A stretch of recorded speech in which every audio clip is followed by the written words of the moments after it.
Hi everyone, Assalamu alaikum. Welcome to Beyond the Levels Hub. And the subject target for today is Physics 5054. And this syllabus, this paper pattern, this syllabus content is for the upcoming years 2026 till 2028. One thing which I always say is before starting any of the subject, make sure that you match the syllabus, the paper patterns from the Cambridge website with your years of paper. For example, if you're supposed to give your paper in 2027 or 2028, make sure that you are checking the syllabus for that year. Right. So without any delay or wastage of time, we can start with the paper pattern first. I'll guide you about the paper pattern, the structure of the exam, and how the content is divided into 3 or 4 papers. And after that, we'll be moving towards the content of the syllabus and the brief review of the chapters. Right. So if the first is paper 1, which is MCQs paper, P1 MCQs, and there is no negative marking in any of the paper in any of the question. So 40 MCQs, each MCQ holds 1 mark. So 40 marks for 40 MCQs. And the time allotted is 1 hour. Paper 2, which is the major paper, as you can see it holds the most weightage. So paper 2, theory paper, which has 80 marks, and the time allotted is 1 hour and 45 minutes. And paper 3 and paper 4, right? So this paper is compulsory, P1. You have to give this paper, you are bound to give this paper, and it has no choices. All right, all the questions are compulsory. Similar case with paper 2, you'll be given 6, 7 or 8 questions. There will be structured questions, long answers, short answers, diagrams, but you are supposed to solve all of them. No choices again. And this holds most weightage, 50%. And then the interesting part comes here. Paper 3 and paper 4. Both of these papers are not compulsory. I repeat, both of these papers are not compulsory. You have a choice here. You can give either paper 3 or paper 4. You can give either paper 3 or paper 4. You have a choice. Both of these papers test your practicality skills. The practicals, like how you are supposed to perform experiments, the analysis of the results, the conclusions, tables, drawings, diagrams, everything is tested in these papers. So you can give either paper 3 or paper 4. It's completely up to you, your school, your curriculum. What's the difference? Paper 3 is pure practical test, like you are supposed to perform the practical out there in your examination hall, and then you have to answer questions accordingly, which is why it has 1 hour and 30 minutes. But in paper 4, it is ATP, alternative to practical. Basically, you are not performing practical here, but you are rather solving the practical on your paper. For example, the practical or the investigation, the experiment will already be planned out on the given paper. You just have to read it and you have to answer your questions accordingly. There can be calculation questions, maybe they could have been given the results to you, and then you have to describe the possible, what are the possibilities that what led to these results, or maybe they could give you the experiment and then you have to draw out the results. So there are multiple possibilities, but this is basically practical on paper. You are not solving the practical here, but rather doing it on paper, right? You are not doing practical here. You are not solving the, you're not, sorry, performing the experiment, but rather solving the questions on paper. So both of these test your practical skills, but you can give either paper 3 or paper 4.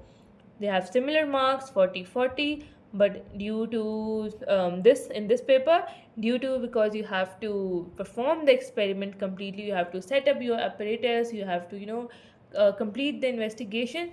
So this paper has more 30 minutes more than this. 1 hour 30 minutes, 1 hour.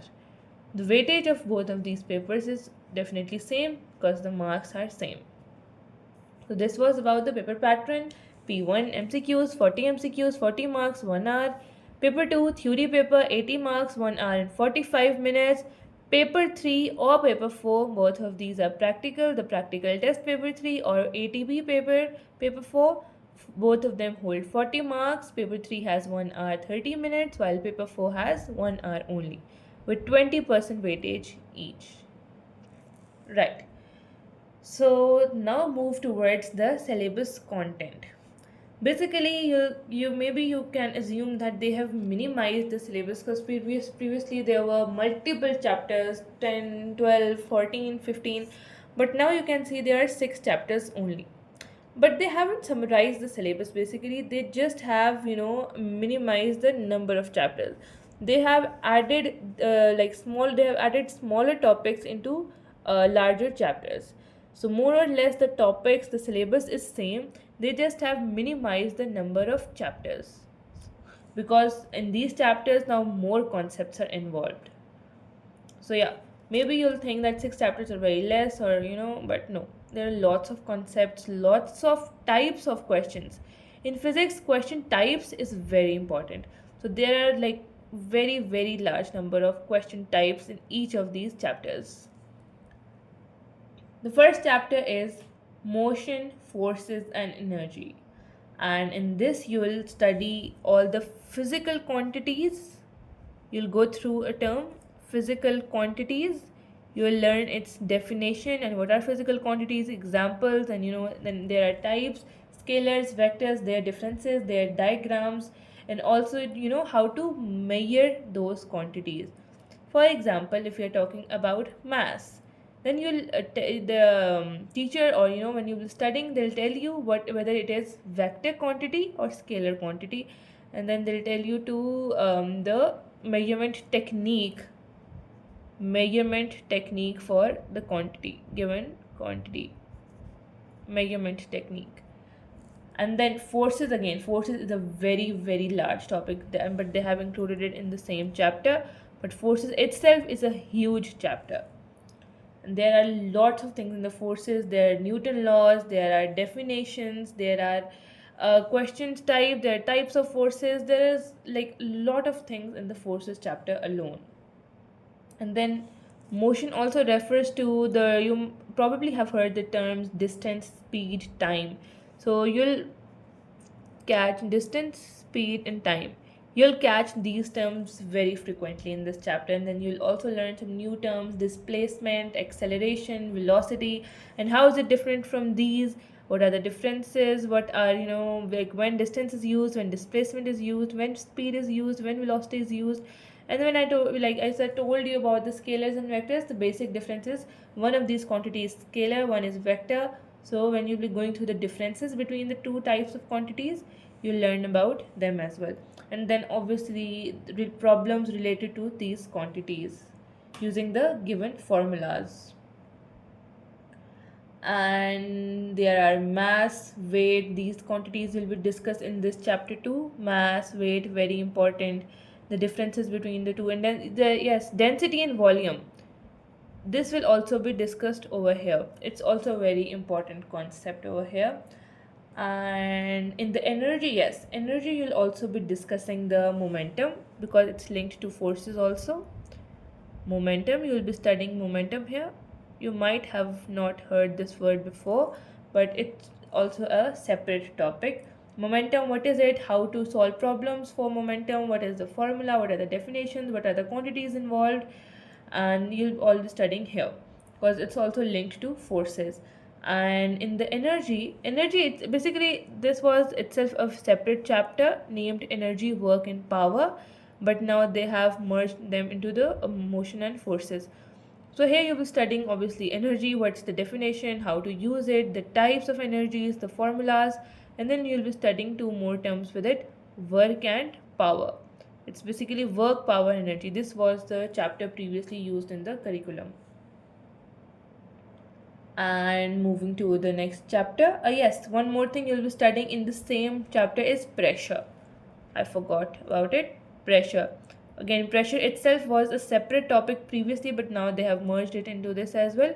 Pressure, you're learning a new unit for it, which is called pascals. Like what is pressure, how to solve problems, again their definition, the formulas involved, and where it is used, like which formula is used where.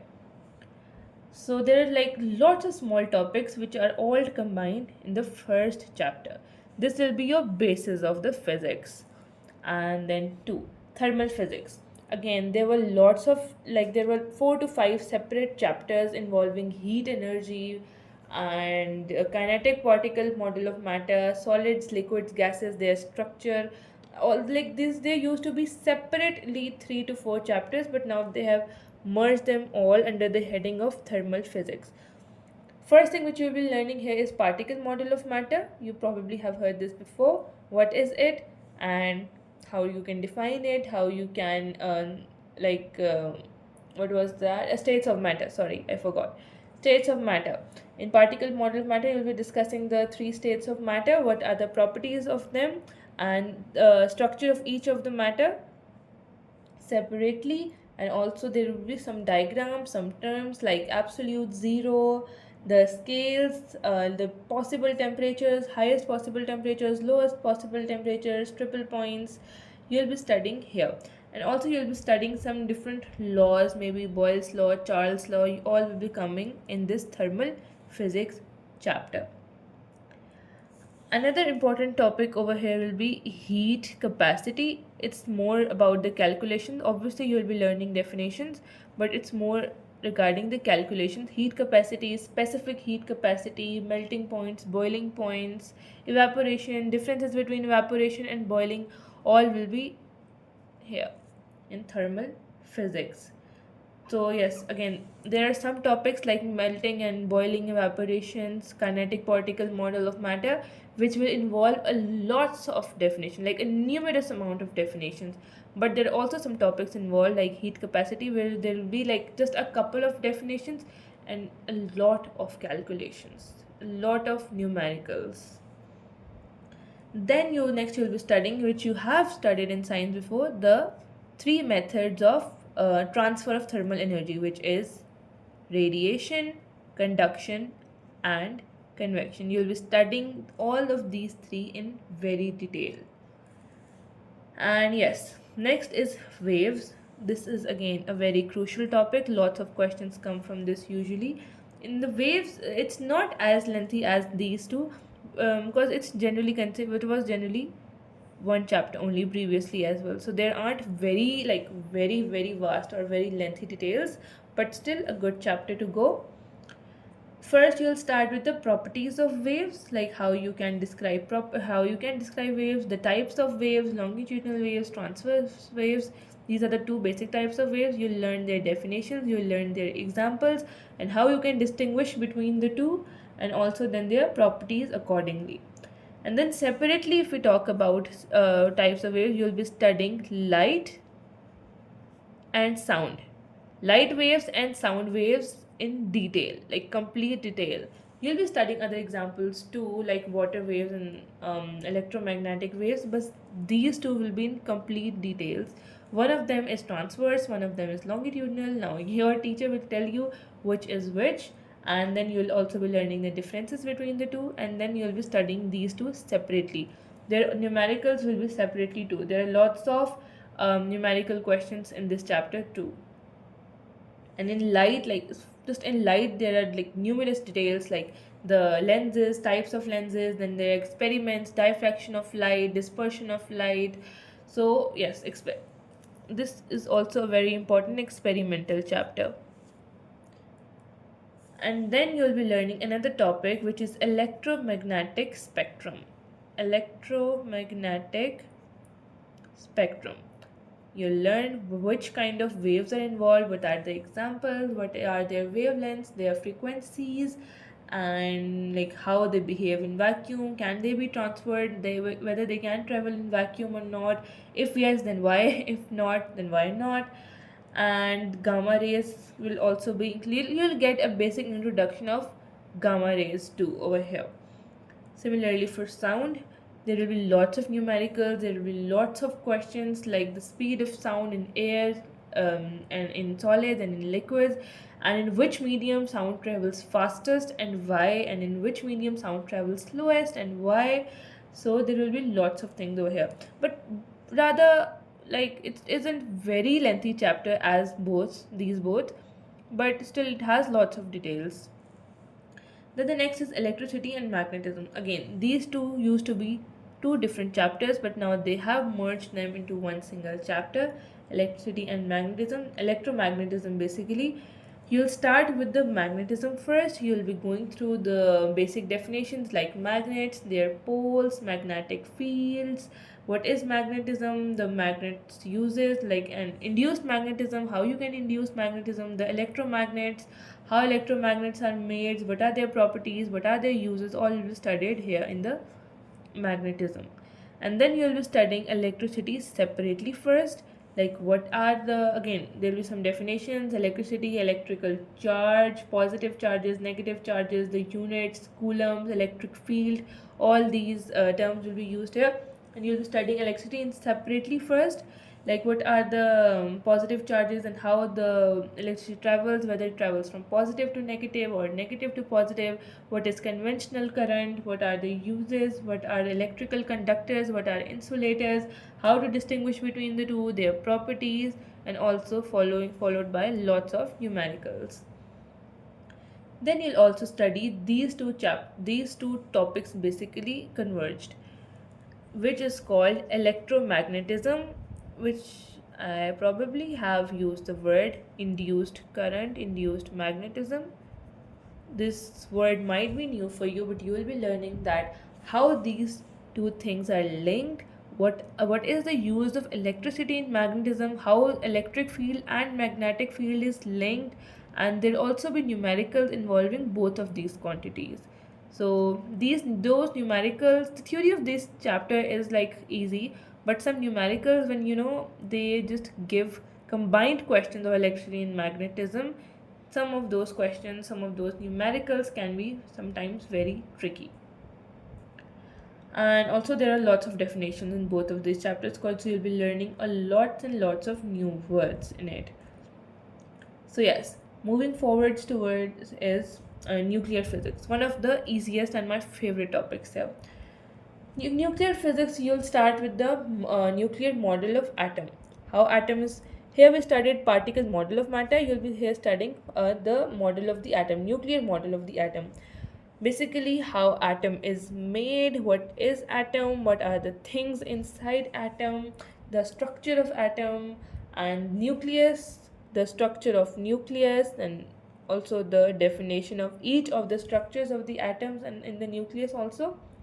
And then there will be also some experiments like alpha particle scattering experiment, and what is this experiment, what is it used for, and what were the conclusions drawn out from this experiment, and why did the scientists perform it out, what were the results, and what did the results tell us, what were the conclusions, basically we'll be studying here, right? And then very important topic in this is radioactivity.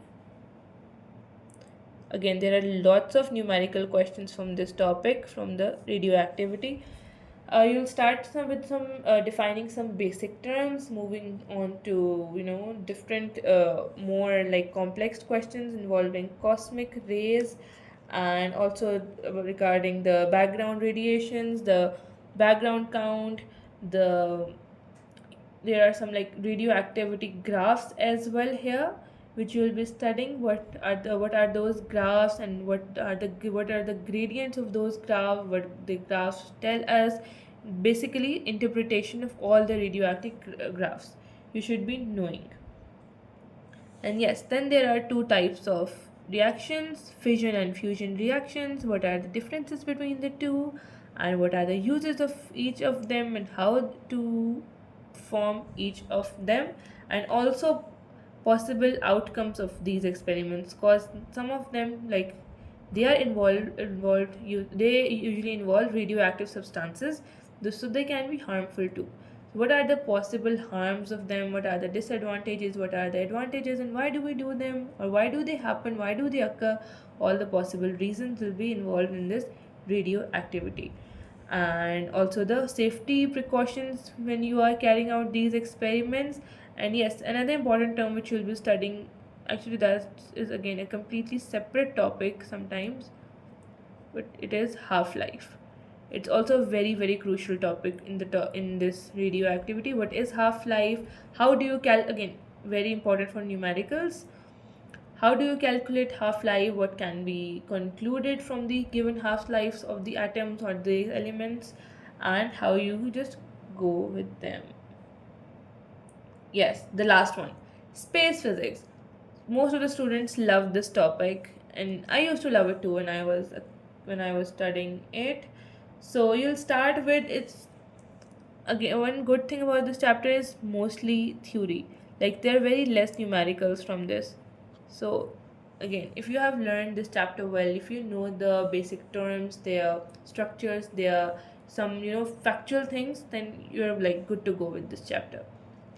You'll be start with studying from You'll be start with studying with the earth, some basic facts about the earth, how it orbits the sun, and how many days it takes, the possible cause behind the seasons, the possible cause behind the day and night, and also the period of seasons and the day and night, the difference between the rotation and revolution of earth, where it rotates, where it revolves, and why it happens. And then you'll be studying about the solar system, our solar system, the some terms used to define it, what are the possible planets, what are the possible asteroids, satellites over there, what are the possible stars over there, what is the distance between them, how distance is significant, or what does the effect distance has on one star from the sun, and whether sun itself is a star, if yes then why, and how gases are involved over there. And you'll be studying the some details about the stars, like the types of stars, and what is the rule of stars, how they are made, whether they are gaseous or not, and what is the role of stars in the universe, because sun itself is a very very huge star, and sun has a significant role upon all the planets in the universe, in the solar system. So basically, what is the role of stars, what is the role of sun specifically in our universe. And also you'll be studying the life cycle of those stars. That's a bit lengthy question usually comes from this, like the life cycle of stars. There are 7 to 8 points which you have to learn. This that are the different stages of from the life cycle of the star. And yes, then there'll be some last few things, maybe like redshift experiment, Milky Way galaxy, some interesting facts about the galaxy, about the solar system. But you'll be happy studying this because there are so many interesting things when you'll be learning from this chapter. So basically, there were these 6 chapters which contain a whole lot of different topics. And yes, physics syllabus isn't that easy. Some people think that physics is one of the toughest subjects for O levels, but once you like learn and understand the concepts, basically it becomes very easy because the theory is very less. You don't have to memorize a lot of stuff. Like obviously you have to memorize definitions, but not memorization. Even that is not memorization. If you know a term, if you know how to use it, where to use it, in which questions use it, so you can define that also in your own term. Well, you'll be given the legal marks for it. So yes, this was it about physics 5054. I hope you got a good idea about the chapter, and I'll see you all in the next video.